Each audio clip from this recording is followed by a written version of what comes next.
Hi guys, and welcome to my YouTube channel. Today we're going to be talking about power and self-control. So without further ado, let's go for it.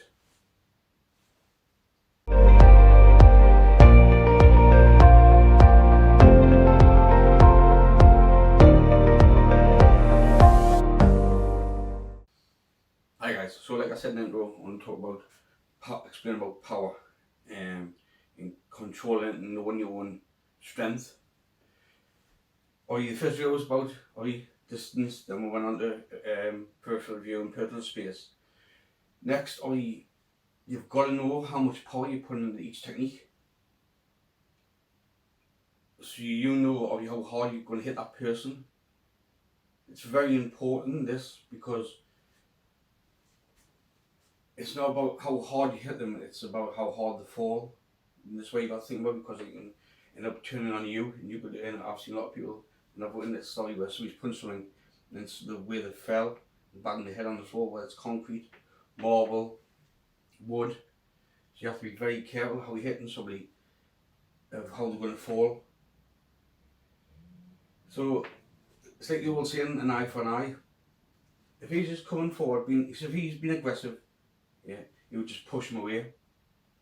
So they move away, gives you the space, so you give them that warning, and you use that open palms. Same again, remember, you always go half side facing, and you push them away with your front hand. It's good to push the slight down, to get them down backwards, I suppose, back, yeah. So give it a slight push them back, so you give them that little bit of distance, which will be for your legs. After that, if you didn't take any notice that it comes back forward, then this is where you've got to think what technique you're going to do. Are you going to do a punch? If so, where to? And this is where you've got to get used to the human anatomy of what things do and how things work.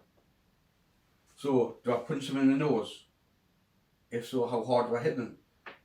Do I hit them enough just to tap them, so that they bring their hand up? Because if you hit anybody in the nose, the instant reaction is to go like this, yeah? The natural reaction is to go, ah! Yeah, to bring your hand up, which gives you plenty of time, if you can, run away. Yeah. Remember, safety, yeah? You want to be safe, you want to walk away. So it's not all about fighting. It doesn't make you a bigger man fighting. You can get away without fighting, do it, if it's safe too. So you've got to know how hard to tap somebody. It's really important you get this control of how hard you're hitting. So the best way for me is if you get a pad, put a pad, get up something to hold a pad in front of you, and just gently get used to stopping. Because we can all you can all hit somebody. If you want to go in for a fight, you can go saying how to fight. Anybody can fight, yeah. It's not about it's about control and knowing your control, knowing your own strength.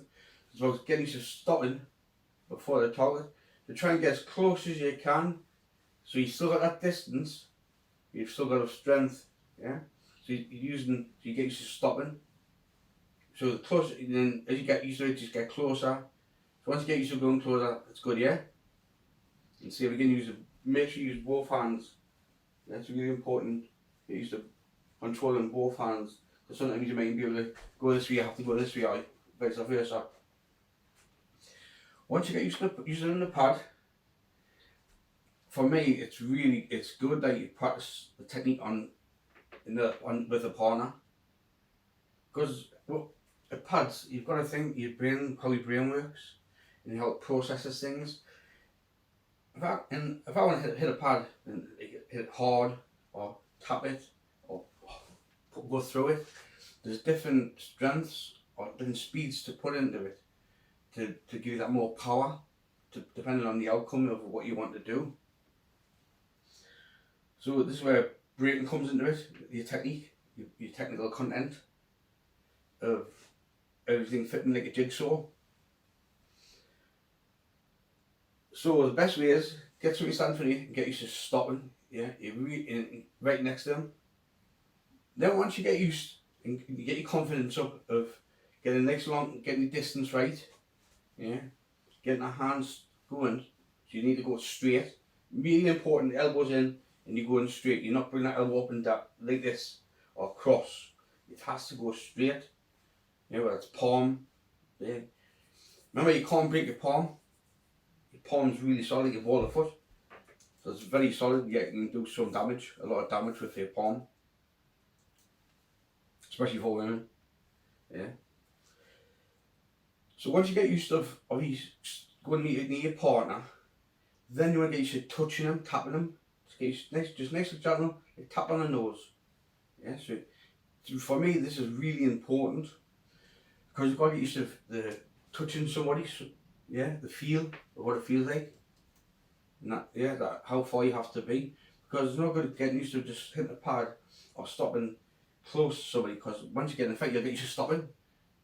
So you got to get used to just tapping them, just a gentle tap. So again, works on yourself, you control. It's all about controlling your own strength and knowing how far to go. So you get used to just tapping them, just gently on the nose. Then once you get used to doing this, yeah, you go knife hands to the neck. Same again, start by stopping right next, yeah, get this hip hand, yeah, stopping about a centimetre away from it, yeah, so you're really close. And then once you get used to just get used to tapping, just touching, so you get used to touching these people, yeah, the feel of it, what it feels like, yeah, to tap somebody, that you're not frightened. Worst thing you do is get frightened. You want to get this, build this confidence up, and self-esteem of that you can, if you need to do it, you can do it, but from there, just straight knife hand to the neck, so you got on the carotid artery. Same again, yeah, you got to be careful because you can tap somebody, knock them out, or you can hit too hard and kill them. Yeah, you have to be very careful. So it all comes in the. If he's just there by himself, he's not really that much of a threat. Because remember, one person can have so many traits. One, it can be sober, it can be drunk, it can be angry, you can have drink, you can have drugs, and drink and drugs. So what necessarily works on a sober person doesn't work on a drunk person. I'm trying to say this without upsetting anybody. I've tried a lot of things, and I've been in a lot of incidents in the street. Like I was with different fights. So you get to know what happens quite a lot of time before it starts. And be in people's bodies. If somebody's on drugs, yeah, you can tell by the pupils and stuff like that, and where the hands are, if the hands are shaking or the jaw's going, you wouldn't hit a nerve, you wouldn't do like nerve or like self-defense, like locks, because it wouldn't necessarily work on somebody that's got a drink and drugs, because it overlaps the pain threshold. Yes, you can snap it, you can snap his wrist, you can snap his elbow and so that. But then again, you got to be so careful, because then obviously you get done because you just snap his wrist. So it's fine taking them down, but even then, obviously, if he's drugs, he's going to have super strength. So this way you have to understand the human body. Then, obviously, for me, the best thing that works when you've got anybody, especially drugs and drink, if they're coming aggressive at you, is trying to spin them around and get control of the head. The head moves the body, yeah, so wherever the head moves, the body's got to go. So the head controls the body. So if you get control of the head, you've got control of the body. Yes, they can swing out and lash out. They can only do that for maybe 15 seconds, and it's sort of deaccelerate, yeah, because then you have it goes down. So you can keep safe as long as you grab that head, while you're pulling it in, protecting you and him, or spin him around and grabbing the headlock, but being very careful on how tight you've got that headlock, because I've had arguments with people that say, oh, you don't know put people in a headlock, that's really dangerous. It's not dangerous, it's very safe. It's probably one of the most safest things for you, as long as you do it properly. If you grab them in a headlock and hold them gently, you've got control of it. So you know you've got control of it, you've got control of him. It's like anything, you have a car, you drive the car sensibly, yeah, it pays back, yeah. So you have to control everything. So if I've got control of it, nice and gentle, I know how far to nip, to put on the thing from the field to go, oh, I'll calm down, get him calm down, and then take it off. If he goes again, and same again, you grab him, and then put a little bit more restraint on if that needs be, till he physically controls, or the police come to arrest him. So for me, grabbing the head is like amazing. It works. It's easy and effective, and it works. But sometimes you can't get that close. So it's again, it's getting used to reading the body and how reaction time. So it's same again, it's all about the speed, the reaction time. Most people that I've seen come and get against in the street opponent is always full facing. It's very rarely I'll see anybody go half side facing. Like I say, if they do it, if I'm the opponent, the aggressor, and I'm very angry, yeah, I want to be here half side facing. I don't want to be full facing. That's what I always say. You must go half side facing. It's more relaxed or relaxed style stance. Straight away. If you get the aggressor and he's like this and he goes like this backwards, like straight away, he's trained. He's done something kind of training, whether it's boxing, martial arts, like anything. So that's when you know the difference. So you read your mind. You get used to reading the situation. Yeah. Is he like this? Yeah. Is his hands going behind him? Is he on drugs? Is his jaw going side to side? Saliva on his mouth, so he's dead dry mouth. So it's getting used to reading that person, the opponent, for you. That's who's in front of you, know, right? What am I doing? Yeah, reading the situation. And let's say there's a one person, there's a two, there's a three. Yeah, so this is where the distance, the peripheral view comes in. Yeah, my personal space. So I know that way where I am and who there is there.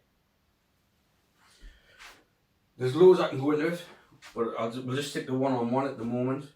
Yeah, later on I'd like to go into 2-on-1, 3-on-1 and show you how to deal with things and how easy it can be just by doing something so simple. And it's the simple things that work. Don't try and do something overcomplicated because the brain hasn't got time to process it, especially if you're in a flight, you've got a fight or flight, you can't afford it. So you need to keep your hands up, whether it's here, protect yourself, yeah, and you still go forward, yeah. So you're protecting your face. The head's the most important bit. If you ever find a tip that you're on the floor, which I hope never happens to you, always protect your head. Remember the rest of the body can repair, but the brain can't. So you tuck yourself in and head in. So you protected your head. It's the most important thing. So that's the number one. If it ever happens, which I hope it never happens to anybody, if somebody's kicking you all over and there's a few of them, go on the floor, tuck your head in. Yeah, and the rest of the body can repair over time, but your brain can't, so you protect your head. Really, really important, very important point. Yeah, that you must stick in your brain if it ever happens. Yeah, if you ever find out you get bullied and there's more than one person, or you end up in an awkward situation where you're in the corner or you've slipped or fell. Because it can happen, yeah, nobody's perfect. I've been in fights and I've slipped when there's been someone on the floor and end up on the floor and think, oh! Yeah, so you've got to protect yourself. But I want to go more on that later on because I just want to keep that repetition of getting used to distance, peripheral view, personal space, and then getting used to learning how to touch the pad. So stop at the pad, gently touch the pad, then hit the pad, then same again, get somebody to stand in front of you. Get used to stopping right next to them, whether it's the nose, the neck, the temple, yeah.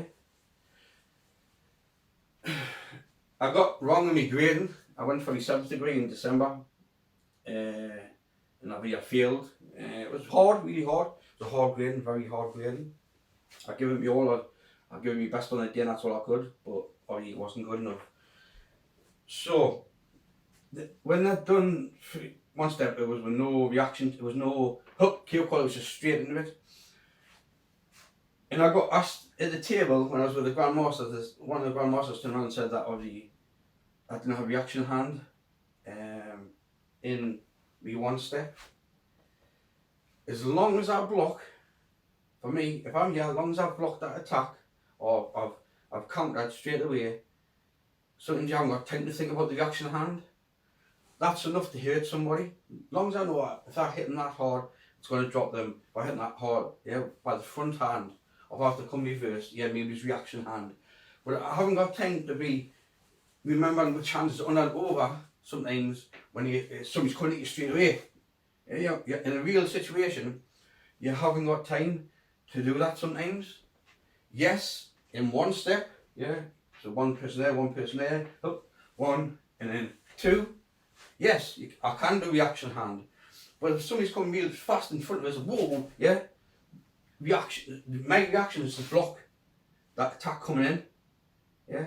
Yes, I can go that way, but the last thing I think about is putting his hand on the back of the hip. I'm here, I'm protecting myself. Just block the attack coming in, whether it's an inward attack or whatever, and I'm going straight to the target, whether it's the neck. So if there's an attack that's coming in like this, straight away like that, my action's to come in, block them, and then straight. Not to think about you too much about the reaction hand. No, sometimes you haven't got time to do the reaction hand in a real situation. In a technical way, yes, you can. But realistically, if somebody's coming straight away when you don't know what they're coming at, it's just instant, getting that instinct of put your hands up. That's here. So I'm protecting my head and my body, and then I can still have to go in straight to the face. So it's all about going straight. My straight beats his angle, where he's coming in with a punch inward, yeah. My straight beats his, so I'm on the side. My straight beats him, so I can hit him before he hits me. And when I choose to just push away with the face, yeah. Tap him a bit so he puts his hands in. With that I do front snap kick, yeah, where I do pressing kick, just a inward, just a step, just a tap on the shin, give him a warning, think, oh, and the next time I'll give him a bit harder. So for me, I disagree with that. Yes, in a technical way, or when we're grading, I like seeing people like knowing they seen that. But in a realistic situation, you haven't got time for that. You really haven't. And I've been in loads of fights, a lot of fights, and I've always, well, fingers crossed, I've always like came off safe. Sometimes it's not good on camera, but here or yeah, as long as you can describe, as long as you can already explain yourself what you've done, yeah, that's what you can do. Yeah, you protect. As long as you protect yourself, you make a little bruising or whatever. It's one of the things. Yeah, you've got to take it off with a smooth. Got all our beautiful faces, unfortunately. Yeah, but like I say, I want to pass all my knowledge on and help you with situations I've been in. But there's one thing I will say, which I'll say this to anybody or any course you go on and stuff like that. There's that little bit you can't teach. Yeah, I can't teach anybody. But if I'm teaching 24 hours a day, 7 days a week, you cannot teach. It's the confrontation side of things, of that having somebody in front of you, where he's 6 foot tall, 7, 5, whatever. So you've got to get used. That's getting used to it. Yeah, that's been a real situation, and you've got that fight to flight, and you either got it or you haven't. Simple as. But if you can protect yourself, even by simple things, by putting your hand up as a natural reaction, yeah, you're protecting your head and your face, and that's the most important bit. Yeah. And if you fall down, you fall down. If you curl up, or if you run away, yeah, you can repair back from the back and the sides. It's just the face, and it's going to be harder, especially brain damage. So, like I say, if you're practicing in this, yeah, start thinking, yeah, of putting them all together. So your distance, knowing your distance, your space, your personal space, your peripheral view, yeah, get that way and that way. Even when it's free spawn, get used to opening your eyes up and seeing more than that one person. Get used to seeing that bigger picture. Even if you have to take a step back, remember, see that bigger picture. You want to see all of them, not just his top half or just his bottom half. You want to see the whole picture. And then get used to practicing against a pad. If you haven't got a pad, I'm not rich, yeah, and so that, even if you've got tracky bottoms, like I say, if you can't afford a suit or a dobok, do it against the wall, yeah. Get used to stopping as close as you can to the wall, whether it's a back fist or a fore fist, yeah, and then get used to tapping. So you know how hard to hit. Yeah, but just be careful if your house is made of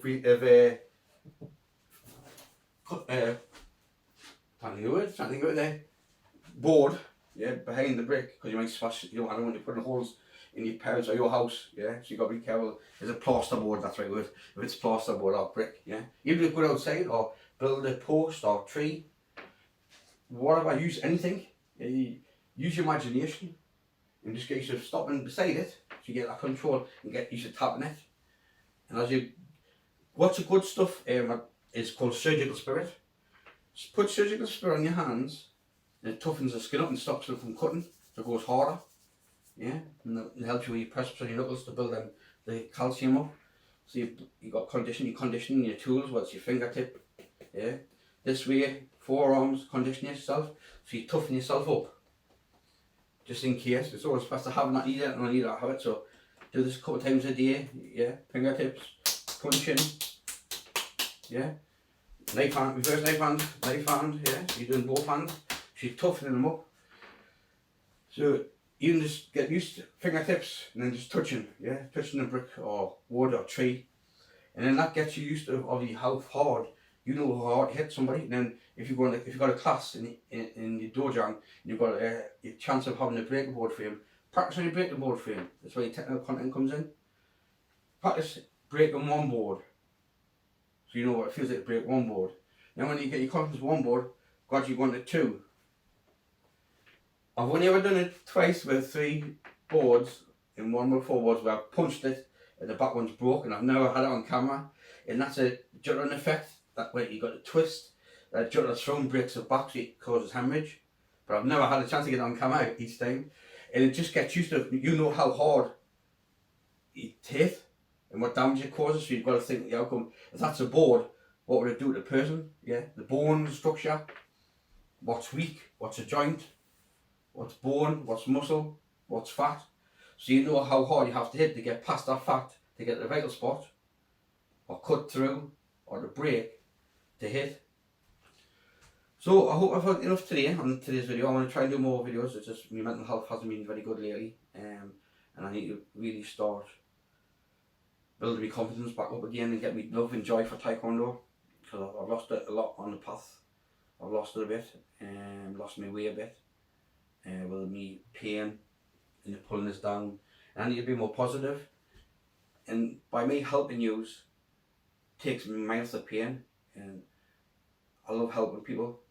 It's so nice. So no negative comments, guy. If you have got negative comments, keep them to yourself. Don't forget to subscribe to the channel, and I hope I've helped you as much as I can. Any questions, don't hesitate to get in touch with us, and I'll help you as much as I can. Right, thanks very much. Bye.